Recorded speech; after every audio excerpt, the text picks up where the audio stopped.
Good morning, everyone. My name is Richard Ponte, and I'm the Director of Events and Programs for the Maine State Chamber of Commerce. On behalf of the entire team here, it is my pleasure to welcome you to this closing webinar of our two-part series under the theme of From Evidence to Practice, Policies and Strategies to Advance Maine's Economy, in partnership with Science is Us. Today's webinar will be on trade, tariffs, and carbon, an emerging international policy and landscape. We will discuss potential economic opportunities for industry and legislative stakeholders, evaluating carbon content in carbon-intensive products within the global trade network, and share insights on how decision makers can mobilize technology and policy solutions to create efficient energy options for Maine. Thank you for joining. Before we get going, there are just a few things we'd like to share with you about today's session. The meeting is being recorded. We will make the recording available to you on our website in the next few days. If not presenting, please turn off video. To reduce background noise, all participants will stay in listen-only mode. Please stay on mute to reduce noise. To ask questions, utilize the chat function. We will also use this to share useful links and other materials. If you lose your connection, please use the same Zoom link to reconnect. Finally, as a reminder, when asking questions, participants will be in listen-only mode, so please submit questions into the chat panel addressed to everyone. Time permitting, we will answer them by the end of the session. We would now like to begin by thanking our sponsors.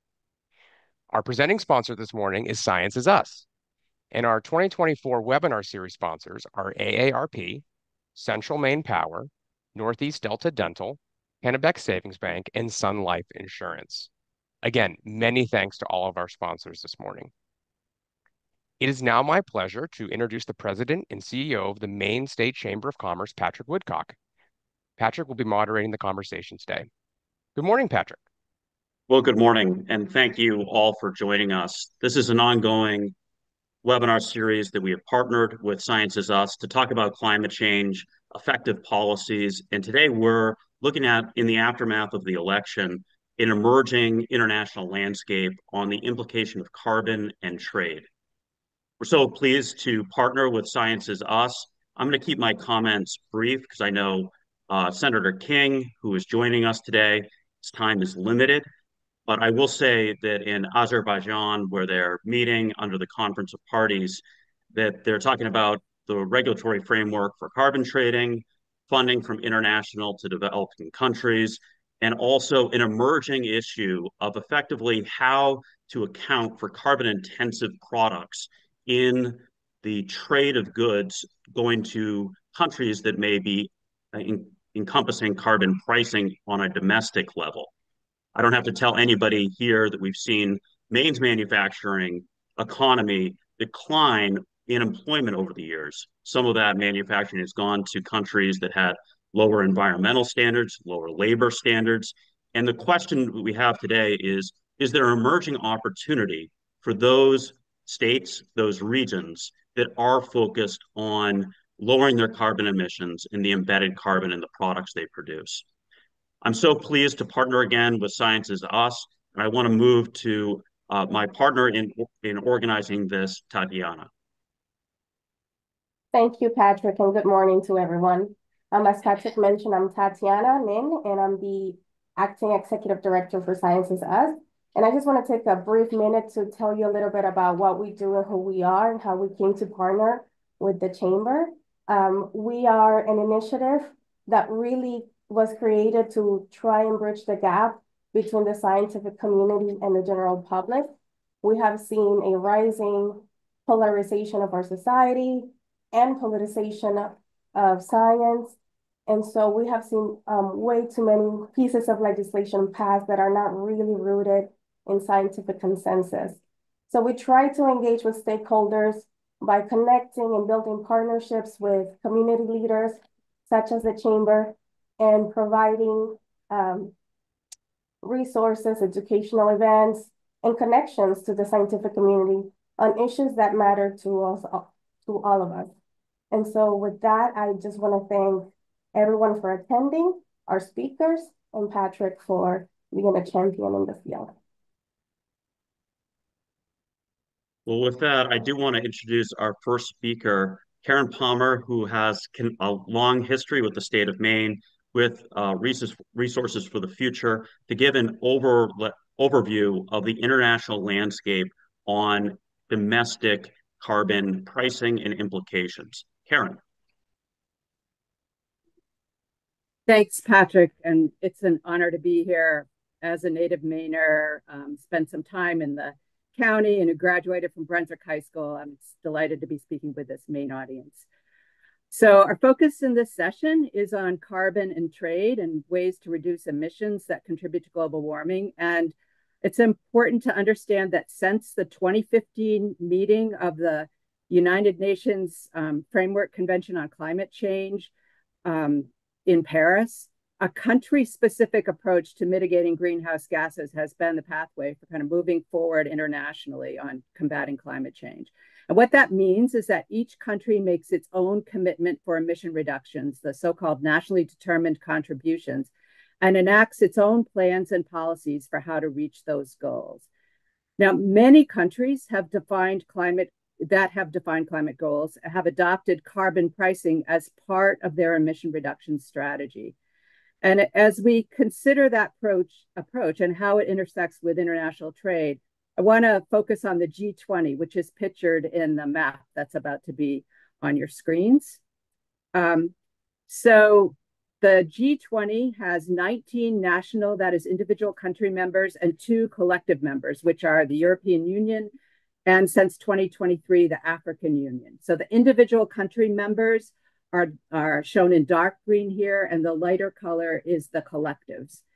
And then the nations of the G20, so altogether account for 85% of global GDP, 75% of global exports, and 80% of the world's population. So much of the US trading relationships are included here.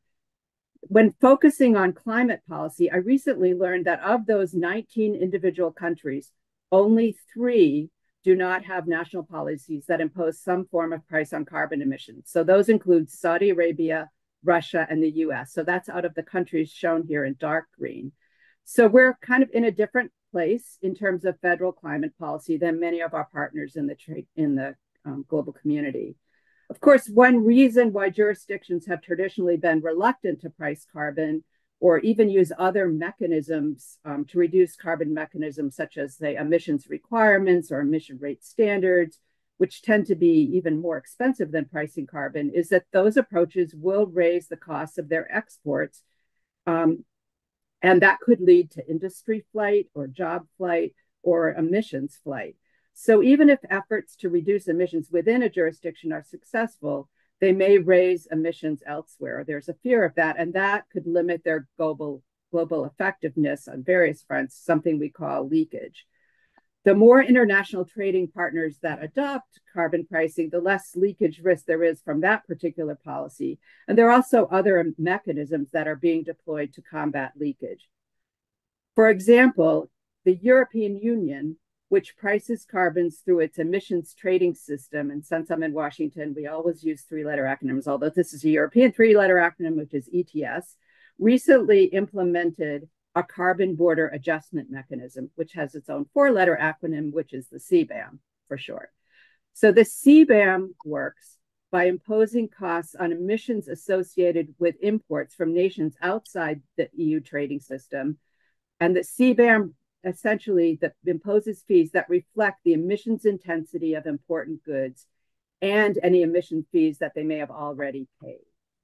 As several of my RFF colleagues have recently written, any CBAM, and the EU CBAM is not an exception here, has many different components or features, including which products are covered, what fees are applied, and how greenhouse gas intensity for a product is defined, as well as what possibilities exist for importers into, in this case, the EU ETS, to be exempt from that CBAM requirement. So in the EU, the CBAM policy initially applies to a list of carbon-intensive categories of products, and these include cement, electricity, fertilizers, iron and steel, aluminum, hydrogen, and chemicals. And within each of those categories, there are many to several specific products that have been identified. And what the CBAM does is it essentially introduces a requirement for importers to purchase ETS allowances in their own, to purchase ETS allowances to cover the relevant emissions. So importers who face a carbon fee within their own country that is equal to the price of an EU ETS basically get that tariff rebated. So they're not subject to the CBAM essentially. And those who face a lower price within their own country will get a rebate equal to the difference between the cost of emissions under the ETS into which they're importing products and the cost in their native country, which is again kind of the spirit of leveling the playing field for world trade. This approach relies on good information on emissions intensity for both the EU products and the imported products. So the initial phrase of this CBAM policy, which took effect in October of 2023, focuses on data gathering and reporting. In this phase, importers to the EU are required to report their direct emissions, the emissions associated with producing the product, also known as Scope 1 emissions, the emissions associated with any electricity they consume in producing their product, which is also known as Scope 2 emissions, and upstream emissions from producing inputs to their product, which is known as Scope 3 emissions, are part of the Scope 3 emissions accounting category. And they are required to do this using specific measurement techniques that are phased in over time. So essentially, initially, the measurement uses kind of default values, and then they evolve to more specific facility information. And in the case of the Scope 3 emissions, which can be hard to know specifically, if those emissions represent a small portion of the emissions associated with the product, they can use some default values into the future. Actual compliance with the policy, which means surrendering allowances to cover those emissions, is expected in 2026, and the UK has a separate CBAM that's expected in 2027. So one important thing about the CBAM that's discussed in a recent paper by some of my RFF co-authors and a couple of other colleagues suggests that the CBAM has actually spurred carbon policy, including carbon pricing proliferation among countries that trade with EU members. So, and this is sometimes referred to as policy spillover. So one reason why CBAM payments, why this might be happening, is that CBAM payments represent a tax paid to other governments by exporting companies. And given that the companies are going to face this tax either way, whether they're in their country or outside, the government officials in the exporting country may face a strong incentive to impose their own price on carbon to keep some of that revenue for domestic use. So those kind of incentives you would anticipate will be strongest initially for countries that export a large share of their energy intensive goods to the EU, but could grow over time as more countries adopt carbon pricing. Now, at the same time this is happening, there are concerns about national climate policies that hinder international trade, and those concerns remain a part of the international negotiations. So despite the fact that the UNFCCC focuses on a country-level approach to emission reduction, there's also a focus on cooperation, of course. And at the last COP meeting that was held in 2023, so the one last year, the decision document that came out of that process cited the need to promote supportive and open international economic system aimed at achieving sustainable economic growth and development in all countries. So carbon border adjustments may be seen as contradicting this goal of coordination, but it's important to keep in mind that other types of policies, such as industrial policy, which could include the tax credits that we have under the IRA and direct incentives for clean energy under the IRA, also may be seen as causing distortions in open trading regimes, particularly by low-income countries have brought this up. So because they lower the costs of these domestically produced goods within the US. So there's a lot of issues that remain to be discussed as international negotiations move forward. But I want to conclude by focusing on what does this mean for the US and potentially for the state of Maine. I think it's important to recognize that as the rest of the world it pays attention to global climate change and maybe more attention than we're able to get from our federal government, reducing global greenhouse gas emissions globally, expertise in green technologies is going to serve Maine companies well. And specializing in green or less carbon intensive goods that will be more acceptable both to countries that have gone further than we have in terms of these policies and also to other potential trading partners will be important.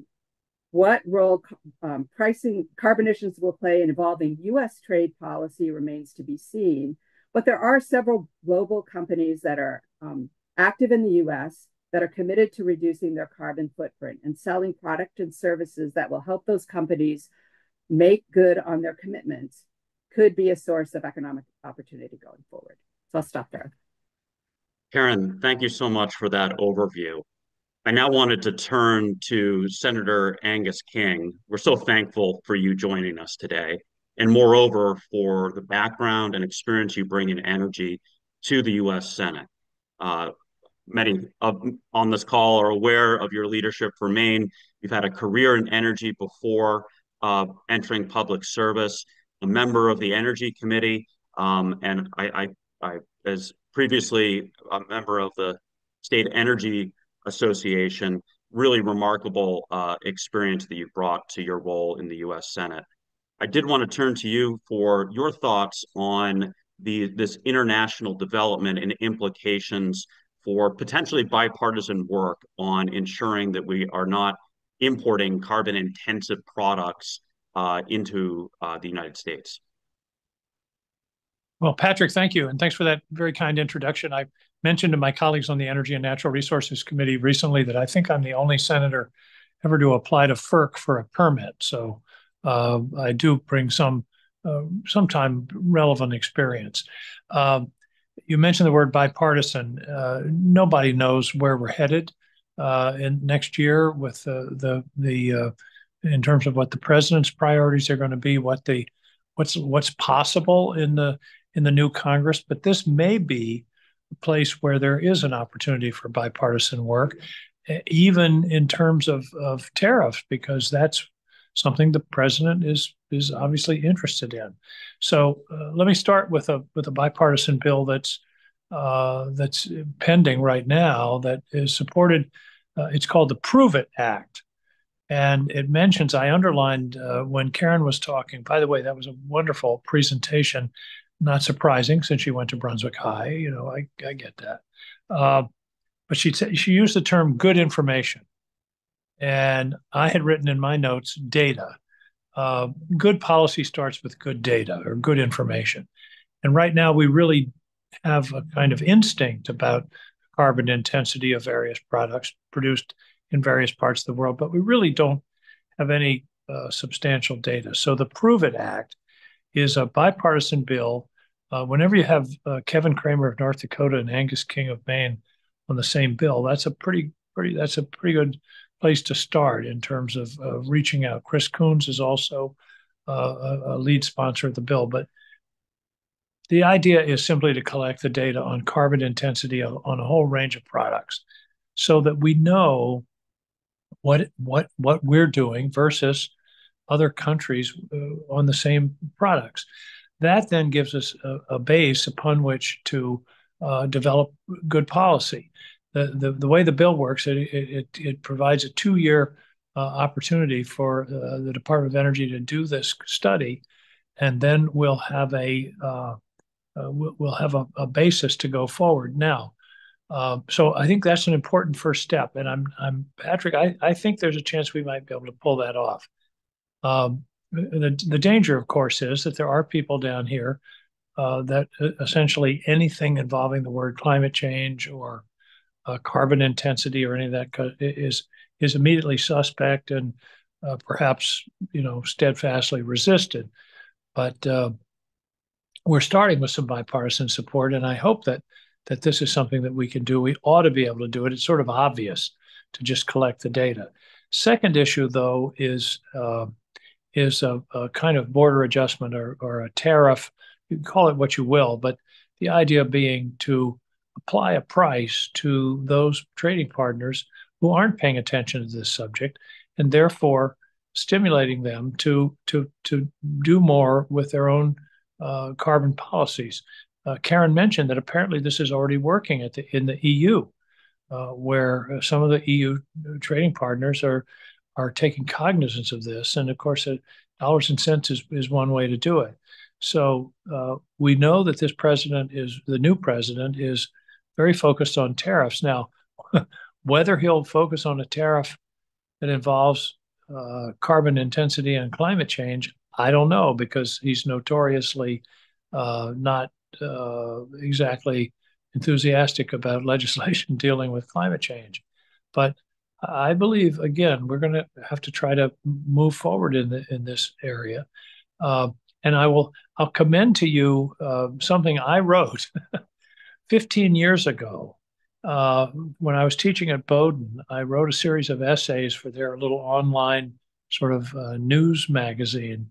And I wrote a piece, if you Google Angus King Bowdoin free trade, you should find this article. And one of the basic points I made was that it's not fair that our businesses in Maine or elsewhere in the country have to compete against companies overseas that don't have any of the regulatory requirements, whether it's environmental, labor, safety, any of those things. It's just not a fair competition. So extending that concept to climate change and emission intensity, I think is a very logical.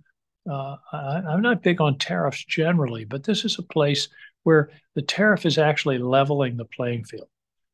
If our businesses are paying attention to this issue and doing it in the right way, they shouldn't have to be competing against somebody that's ignoring the environmental impact of what they're doing. So that's the sort of next step. And the question will be whether we can persuade the Trump administration that a tariff which they like is worth imposing on to confront a subject that they're skeptical about. But that's going to be the next step. But as I say, I think the first step is the Prove It Act, which just is simply data collection. And I think that's an important step forward. So that's the scene down here. Now, nobody is going to make any money betting on what the Congress is going to do, particularly in the new year. It's a very new situation. We don't know what the actual priorities of the new administration will be. But if we can slip in a tariff on carbon intensity as part of the president's program, that would be a major achievement. And it would accomplish two things. Number one, it would make our trading partners pay more attention to this issue. And number two, it would be fairer to our manufacturers. So that's the direction that I'm trying to move in. And, we'll just have to see. We'll have to check back in a month or so to see what the lay of the land is.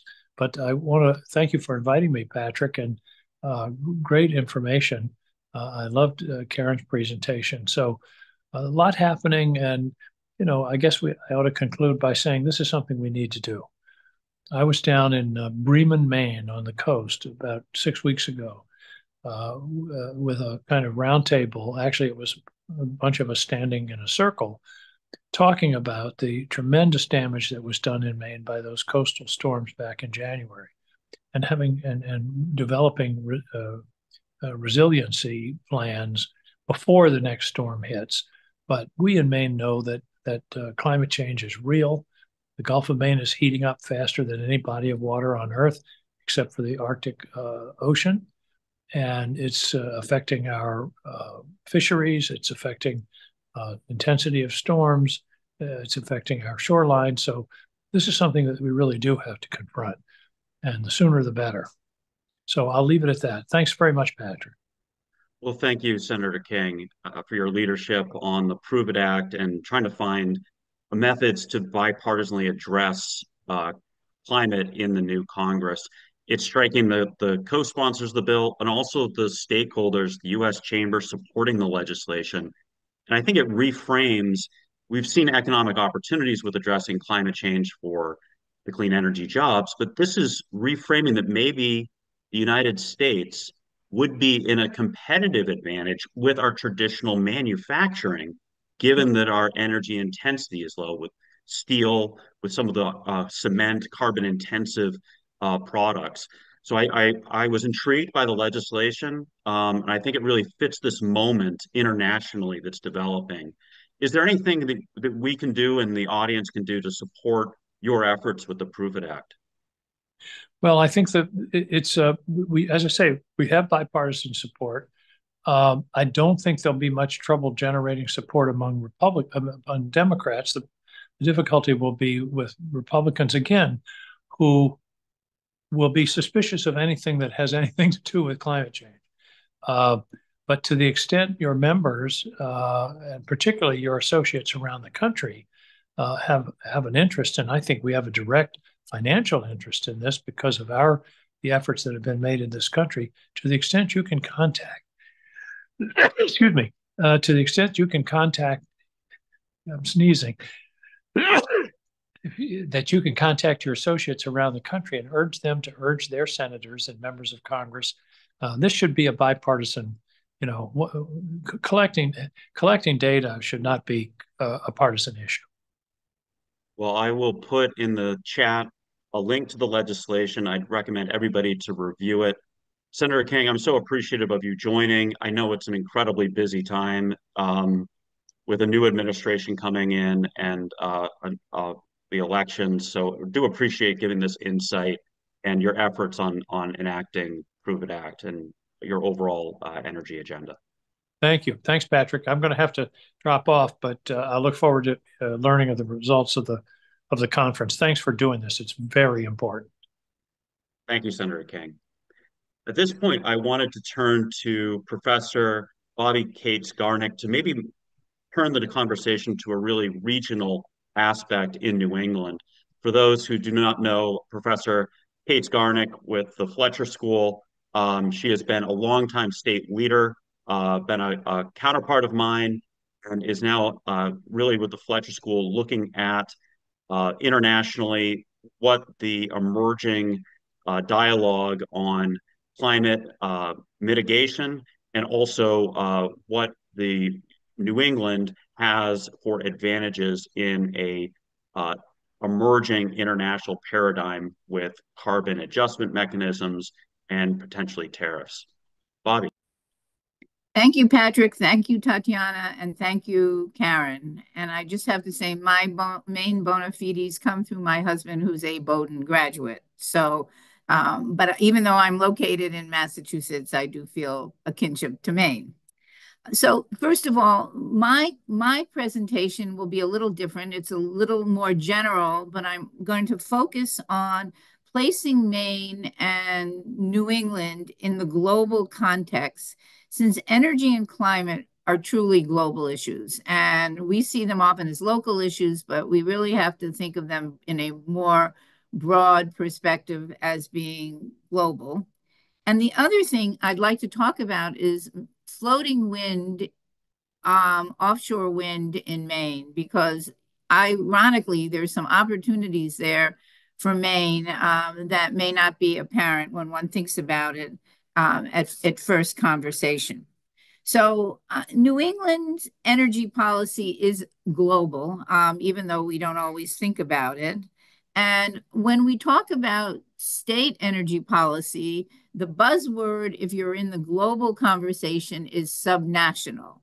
So state energy policy is subnational as opposed to national energy policy and local energy policy.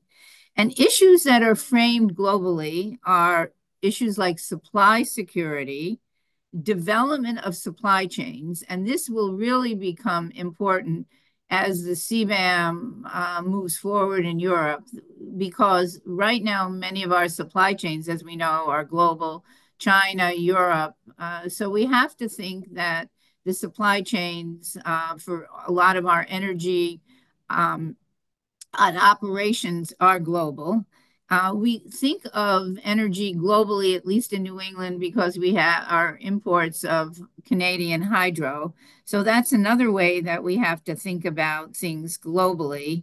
And, you know, we have to place our own local world in this global context. And as both Karen and the senator pointed out, climate and trade are just inexorably linked. And really, trade policy, and it's probably becoming more so under the current upcoming administration, is to protect the U.S. economy from unfair competition. And I'm going to add, in the CBAM perspective, it's adding climate change to that. And I would also suggest that prior to the Biden administration's IRA, the Infrastructure and Inflation Reduction Acts, one could say that federal energy policy had left a lot to be desired. And the best manifestation of that was that on the federal level, we've been unable to establish a price for carbon. We could either do it through a cap and trade situation, or we could do it by a climate tax, neither of which has moved forward. So really, leadership on climate and has fallen to the states. And I think that this is really important moving forward, that we will see these initiatives from a state level moving forward rather than what we can expect on the federal level. And really, New England and Maine has been major players in all of this. And as we think about carbon, what we want to do is prevent carbon leakage, as Karen talked about in the CBAM. We want to spur domestic industry. We want to onshore manufacturing jobs. And this is where climate and state policy intersect, because as we write our climate legislation and our energy bills, we really see this notion of carbon, jobs, manufacturing. So it's somewhat tied together, even though we may not realize it. So let's just look at Maine in the New England context. And most all New England states all have common energy and renewable electricity goals. Usually our deadlines are somewhere between 2030 and 2050. We know these are enormous challenges and that we're probably not going to meet all of our goals, but it means that we really have to try and we really have to work hard. And that's why offshore wind, even though it's in a very tenuous situation at this moment, is really critical to the future of New England and its ability to reduce its greenhouse gases. And I know that RFF, where Karen works, has produced a whole set of, has just done a webinar and has produced a paper. So I would commend that you also look at that to get a sense of the benefits and what offshore wind can do. We all know that Maine has a strong economic development strategy that also focuses on the culture of innovation. And this will become important as we place Maine and New England in the energy context moving forward. And I think the fact that Form Energy, the largest battery, is going to be built in Maine is really an example of the importance of innovation and entrepreneurship, and does place Maine strongly in the global arena. People will be looking at the success, and so that's an opportunity moving forward. And the fact also that Maine's own energy supply, particularly onshore wind, is the major, and also biomass. When you click on an ISO web link, you see that those are the two main renewable energy sources. So they're coming from Maine. So Maine has a lot to offer regionally and also globally, as especially on the innovation front. So continuing to focus on innovation will be important for Maine in the global context. And the other source of opportunity for Maine is its relationship to the coast. Your shipping, maritime, and ports really put another perspective on the opportunity for Maine as well. And this is captured in a lot of your planning documents and your offshore wind roadmap and everything. But this places Maine strongly in an international context. Now let's talk a little bit about offshore wind. Clearly, very recently, last month, there was a DOI, a Department of Interior lease sale, and an announcement in the Gulf of Maine that Avangrid and Invenergy had won leases. Clearly, the timing was tough because the election happened and offshore wind now is going to face a very challenging future. It doesn't mean it's not going to happen, but it may not happen as quickly as people had anticipated. But more important to Maine was the August 2024 BOEM announcement of the research link of the Aqua Ventus offshore wind energy project under the University of Maine, where Maine is a national leader. And under this research lease, 12 floating turbines capable of generating about 144 megawatts of electricity are going to be shipped out into the Gulf of Maine. And why is this research lease so important? It represents the first demonstration of something called floating gravity-based foundations. And these are semi-submersible concrete hulls held in place by mooring lines connected to the seabed. This is innovative energy happening first and foremost in the country in Maine. And the reason that this is innovation is multifaceted. First of all, these gravity-based floating foundations, again, a really strong research opportunity, are unlike the steel monopiles that most of the other offshore wind installations are using. These steel monopiles are hammered into the seabed floor. They disturb sea life somewhat, and also the right whales prefer the more gentle connections that we're going to get from floating wind. Also, these are produced locally because the concrete means these production of these concrete foundations will happen locally, which means that they'll avoid any tariffs as well. This means jobs. So also, when you say that they support ocean life, they mean jobs. They're produced locally. They have a long service life, and because these ones that are produced in Maine will have half the carbon emissions of equivalent steel monopiles with this development of low carbon concrete technology.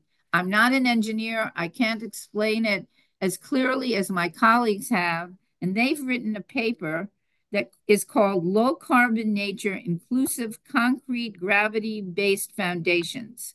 And these are Tufts engineers who see this as really the future. So I bring this to you as an opportunity that you may not quite understand about some of the offshore wind that Maine is leading. So to conclude, we're at a moment of uncertainty. As the senator has said, there are opportunities here in terms of bipartisanship. We see that there are always two parts to energy, local as well as global.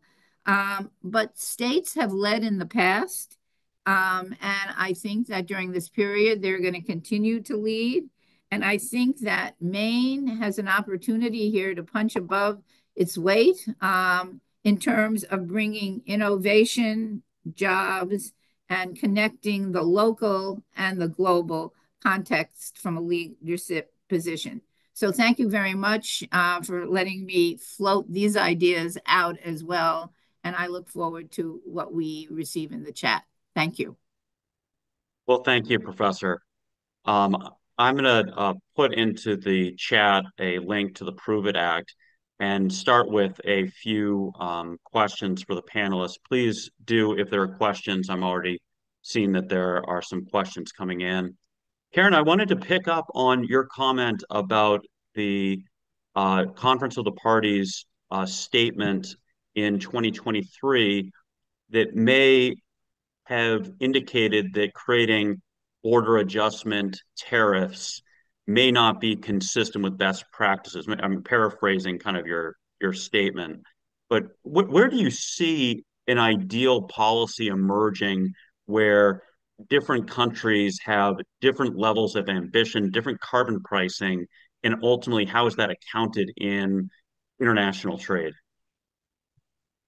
Great. So I guess I didn't want to imply that it wasn't best practice, but there is kind of this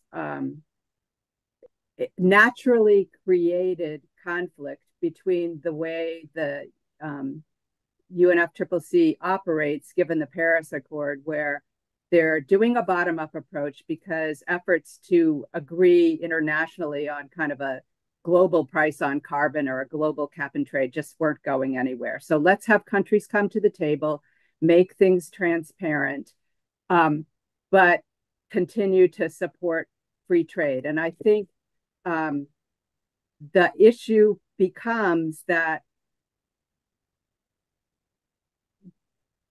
having border adjustments is a way to, allow an opportunity. It really actually creates an opportunity to think about how we can coordinate on those things and what are the ways. As I mentioned, one of the aspects of setting a CBAM policy is defining what it is that you can do to get out of paying that CBAM policy. And that could be a point for negotiation as well. So I think objections to the CBAM, no way, no CBAM, is probably not going to be the way things are going to go, ultimately, because it is something that's being pursued in Europe. There are discussions about data in other countries, and it is leading to the outcome that some people would say a good CBAM is one that never collects any revenue because it leads to more coordination. So it's another path to coordination. It's not coming out of the UNFCCC effort. It's coming from someplace else, but it will enter the negotiations as a subject of some controversy. But I think it could be the mechanism that leads to a different form of coordination. I guess that's what I'd say. Thank you. Just one follow-up, and I'll turn to Bobby. Karen, you mentioned that it may make sense that instead of paying the tariff, you just alluded that the best CBAM or tariff mechanism is one that's never collected. Are you seeing the border adjustment mechanism lead to specific countries contemplate their own domestic carbon pricing to avoid the tariff? Yes, in fact, many of the countries in Africa that do deal in a lot of these carbon intensive products that are subject to the CBAM are internally considering adopting this policy. And if you look over the course of discussions in the EU at what's happened and when at key points in those discussions, there has been an increase in the number of countries that have carbon policies. Some of my colleagues at RFF, and including an RFF board member, Bobby is also on the board of Resources for the Future, Catherine Wolfram, and another co-author, and two RFF colleagues have looked at this and actually have a lot of evidence marshaled that shows how over the course of discussions of the CBAM and when those discussions have heated up and advanced, we've seen a tick up in the number of countries that have adopted carbon pricing. So it's definitely having some influence, I would say. And in that paper, they actually discuss specific examples. I just don't have any of them at the tip of my tongue at the moment. Bobby, I wonder, maybe turning to New England, and we have had our own carbon pricing with the Regional Greenhouse Gas Initiative, and there has been questions about leakage from that policy. It is with perhaps no federal carbon pricing likely in the next few years. How do you see regional collaboration in ensuring that there isn't additional leakage as our states get more and more ambitious, and maybe there's a separation that emerges further between U.S. states with these climate goals and those that do not? Well, I think this is a very big issue, and New England never wants to see itself competitively disadvantaged vis-a-vis the rest of the country. So I see that this is an issue, but I do believe that within New England, even with the leakage issue, and there may be ways to deal with it that we begin to work on, but you obviously it's illegal to set up trading, barriers among states and all of that. I do think that there's such a drive here to, to cut down on greenhouse gases, and that I think what might happen is just sort of psychologically, this region is going to see itself as a bulwark against some of the, anti-climate change activity in the rest of the country that, whether or not they intensify or lower the cap, they may not do that, but I just sort of see it as a psychological symbol that New England is committed to leadership and climate change. So there may be ways to deal with it, and maybe the cap won't be lowered, but we will still see it operating. And there may be some states that pull out based on who wins certain governor elections. So that also is something that we have to be concerned about if there is a huge, or I don't think there'll be a huge, but there might be some states that leave RGGI, which is just not New England, but is the Northeast. I do have a couple of questions. One, maybe I'll ask Professor Kate Zgarnik, and I've had some experience with this, but really the question is, we're seeing the costs of upgrading distribution systems, transmission systems for increasing load, and could we see it being cost prohibitive for the interconnection at the transmission level for offshore wind? I'll turn to you, and I have some additional thoughts as well. Well, again, this is a very critical question, is this whole notion of upgrading transmission. And it could prove to be very expensive, though I'm not sure whether other alternatives also will be expensive. We know that siting, and this is really a lot, before we even talk about other aspects of the upgrade of the lines, one of the big issues is energy siting and permitting. And actually, in Massachusetts, we just passed some legislation to quote unquote improve or facilitate siting. I also would think that another area for bipartisan cooperation nationally could be siting. And part of the major costs of all of the offshore wind interconnections happens to be this permitting. So again, I'm giving you a very vague answer. I think it will be very expensive. I also think that we're going to have to figure out different and more creative ways of allocating costs among the different customers as well. So just as a point, there may be real opportunities for bipartisanship on permitting as well. And that's something we have to look at, and that could help to reduce the costs by how much, I'm not certain at this moment. And I'd love to hear your thoughts as well. I think it's a good assessment. You have to look at the levelized cost of the electricity, the power purchase agreement that includes the transmission interconnections. And in some regions, those are the real barriers. In California, they are really grappling with where they would interconnect the offshore wind resource. One thing that's unique in New England is a lot of our existing power plants were located on the coast. And as a result, with the Mystic Station that's retiring in Boston, in the South Coast, Brayton Point, in Maine, we have the former site at Maine Yankee. We have the NextEra site just north of Portland. that those are ideal interconnection points. Not that there aren't costs for the permitting, the transmission infrastructure, but New England, and one of the reasons why it was so cost competitive for these first rounds was the interconnection points were easy and very little upgrades were necessary. That, however, there's a limitation to that, maybe to Orion's point, that you get to a certain level of integration of offshore wind that the whole transmission system needs to be upgraded, both on land with substations. But I do think there is a lot of opportunity for further offshore wind with the existing transmission system.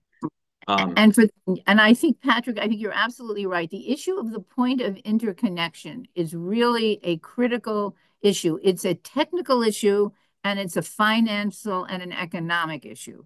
And right now, there are huge numbers of studies that have been undertaken at the federal level. There's a national transmission study that was just issued last year, in the middle of the year, from the Department of Energy, where people are looking at this. The problem is that many of these are still modeling efforts. And now we really have to go from that modeling effort to reality. And the other place that we're going to look at this is the way that FERC, the Federal Energy Regulatory Commission, handles interconnections. Without getting and boring this audience, it is a very complicated process, first come, first serve, where you are on an interconnection queue, what happens when people leave. I mean, it is so complicated, and FERC is making an effort to simplify it. But the other point is regulatory costs also add to the costs of everything as well. So again, we have to approach this on so many different levels and from many different directions. It's a little bit mind-numbing and nerdy. Well, some of us love the nerdy in energy. Karen, I maybe turn for a follow-up question, and maybe RFF's assessment of some carbon reduction strategies that I think has been more prevalent, perhaps on the West Coast with a renewable fuel standard, but looking at renewable diesel and biofuels, that has been less of a priority in the Northeast, but maybe could comment on that as a carbon mitigation strategy. Sure. Well, let me start by saying this is not my area of expertise, but I do think that, there's a recognition that everything isn't going to run on electricity in the near term. Like, a strategy for decarbonizing the economy in the long run might be often spoken about is decarbonizing the electricity sector and then electrifying a lot of things. But there are some things that will be more difficult and costly and may never be electrified. So they're going to rely on certain types of fuel, and moving towards more use of biofuels, perhaps creative and different fuels than like corn ethanol, which was often the biofuel of choice, and thinking about other options there has been part of the strategy. I believe it's definitely part of the strategy in California. I think there will be discussions around low carbon fuels in other states in the Northeast that are looking at achieving aggressive decarbonization goals, like the state of New York, possibly the state of Maryland. So it's seen as part of the strategy. I think those tend to be complex policies that involve many pieces, and they do tend to be costly approaches, but they can engage domestic sources, I would say. Professor Kate Skarnik, did you want to jump in? At this point, I defer to Karen. It's not an area of expertise. I think that these are highly, first of all, research needs to be done.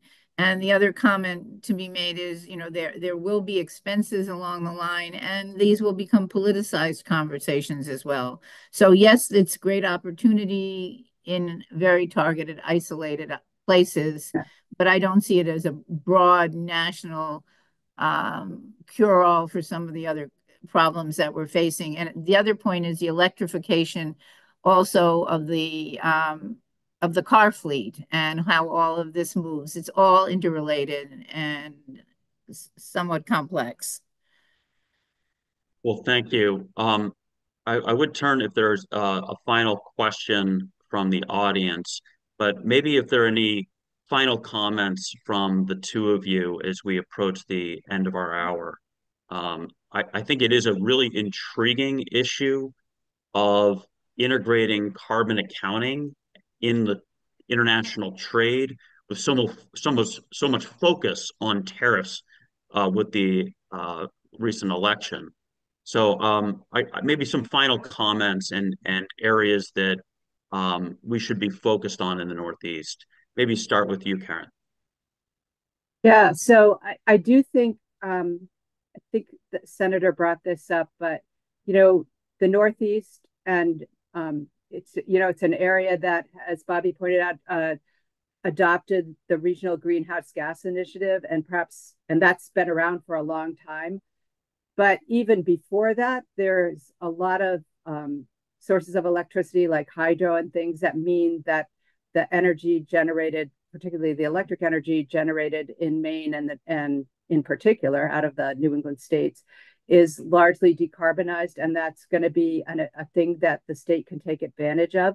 I've also visited the offshore wind lab at University of Maine, and I think the research there and the unique opportunities associated with the Maine coastline would be a way that Maine can contribute to the broader decarbonization of the electricity sector by furthering learning in that space. So I was excited to hear about the project that Bobby mentioned. And final comments, maybe 30 seconds, Professor. So I really think it's important that people understand that we are looking at local and state energy in a global context. And I think that that's why this conversation on CBAM was really important. Most people don't know it's around. They don't realize that it could have an impact. So I think that having more conversations along this line and digging deeper into the issues, specifically for Maine, opportunities, really is very important. And to use this first conversation as a stepping stone to more detailed work, I think would be really a great opportunity during this interregnum that we may be in. So let's not lose the opportunity to move forward, even if things don't go quite in the direction that some of us would like. Well, I do want to thank both of you for joining. It is such an emerging aspect of climate policy that's occurring at the international level. Just reinforce how appreciative we are with the partnership with Science is Us and bringing this insight into climate, into science, into public policy. Thank you all for joining, and thank you all for the speakers for contributing to a lively discussion today. Thank you.